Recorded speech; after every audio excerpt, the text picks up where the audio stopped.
We all have that pile of used, beat-up soft plastic somewhere, whether it be on the yak, on the boat, in the tackle bag.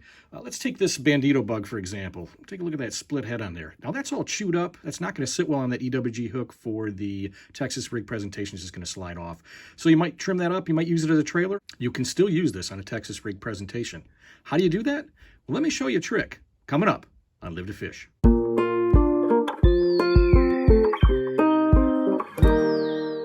Welcome back to Live to Fish, and once again, congratulations to Reese Life Dad Life on winning that 400 subscriber giveaway. Nice job. Thank you for entering, everybody. And remember, 500 subscribers, we're giving away a free bait caster, so stick around for that. But that's not what you're here for. What we want to talk about today is, I think everybody's got a kind of a bag like this, full of just chewed up, used plastics, things that you kind of keep around because you're going to use them as trailers or whatever.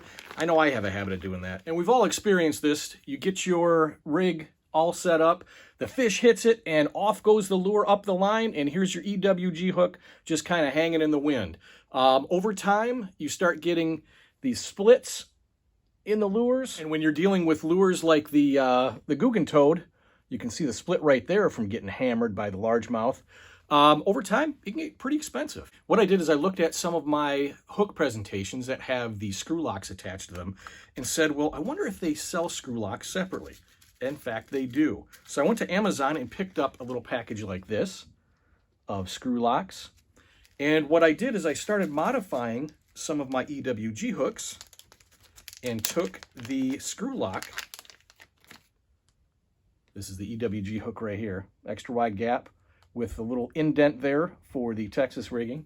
I think that entire case of screw locks ended up costing me right around $7.95.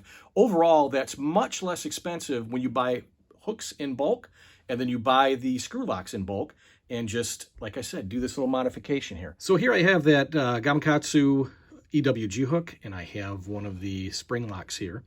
What you're going to do is you're going to just take the corkscrew into the eye of that hook and basically just twist it down. You're going to corkscrew it through until you get to the end here. You have to kind of snap it into place. It has to go over this little hump here. There you go. Kind of snap it into place. You hear that little snap? And now you have a spring lock all set up on an EWG hook. Now I'm going to put a soft plastic on here to show you how you can give a soft plastic Texas rig presentation with an EWG hook with this screw lock on it. Now for demonstrative purposes, we're going to use this toad that's already been chewed up. You can see it's kind of split. Pretty much something that is useless at this point for the most part, but you can kind of recycle it. Let's go ahead and force that mouth on there.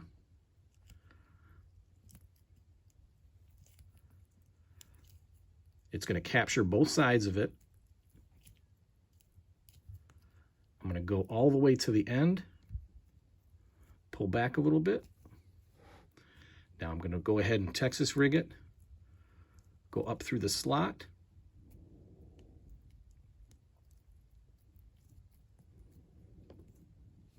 And there we go. It's all set and ready to go. Now, when this is hit by the bass, sure, it may release down here, but it's going to stay on that screw lock, and it's not going to get chewed up on the line. It's not going to get split. It's not going to get torn off. Even if it gets bit, and many times the soft plastics will get ripped right off the EWG hook. That is not going to happen in this case. It is going to stay, it's going to stay solid on that screw lock. So again, it's going to give you that Texas rig presentation with a kind of a weedless hook set there. And do it all while it still stays firmly attached at the head there. But that's one of the fixes I use to make my soft plastics go a little bit farther. So you can use that screw lock technique with worms, you can use it with creature baits, and again, you can use it with the larger baits like the toad. It's a small investment, but I think in the long run, it's going to save you some money on your soft plastics. If you're new to the channel, do me a favor, smash that subscribe button. Don't forget to hit that thumbs up on the like, and make sure you stick around, because like I said, at 500 subscribers, we're giving away a bait casting reel. So I hope you found this information useful, and until next time, be safe, be well, and as always, live to fish. Take care, everybody.